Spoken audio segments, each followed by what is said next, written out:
மகளே, என் மகனே, இன்றைய நாளில் நான் உங்களுக்கு தரும் வாக்குத்தத்தமாவது, அனைவரிடத்திலும் சமாதானமாய் செயல்படுங்கள்.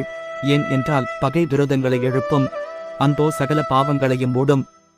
போய் உதடுகள் கர்த்தருக்கு அருவருப்பானவைகள், போய் பேசுகிறவர்களின் வாய் அடைக்கப்படும். இன்று உலகமே உனக்கு எதிராக நின்றாலும் கலங்காதே, நான் உனக்கு துணை நிற்கிறேன். இதை ஒரு நாளும் மறவாதே. என் மீதுள்ள உன் நம்பிக்கையை ஒரு நாளும் விட்டுவிடாதே. இந்த உலகத்தில் எவ்வளவு பணம், வீடு, சொத்துக்கள் எவ்வளவு இருந்தாலும் அது அவனுக்கு நிம்மதியை கொடுக்காது. ஒரு மனிதனுக்கு சமாதானத்தை தர இயேசு கிறிஸ்து ஒருவரால் மட்டுமே முடியும். தேவனால் மட்டுமே நிலையான சமாதானத்தை கொடுக்க முடியும். உம்முடைய வேதத்தை நேசிக்கிறவர்களுக்கு மிகுந்த சமாதானமுண்டு, அவர்களுக்கு இடரலில்லை.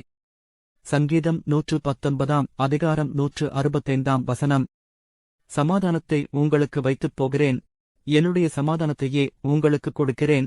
உலகம் கொடுக்கிற பிரகாரம் நான் உங்களுக்கு கொடுக்கிறதில்லை. உங்கள் இருதயம் கலங்காமலும் பயப்படாமலும் இருப்பதாக.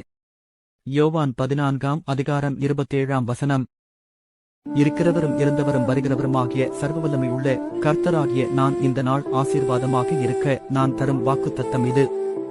உன் கற்பத்தின் கனியும் உன் நிலத்தின் கனியும் உன் மாடுகளின் பெருக்கமும் உன் ஆடுகளின் மந்தைகளுமாகிய உன் மிருகஜீவன்களின் பலனும் ஆசீர்வதிக்கப்பட்டிருக்கும்.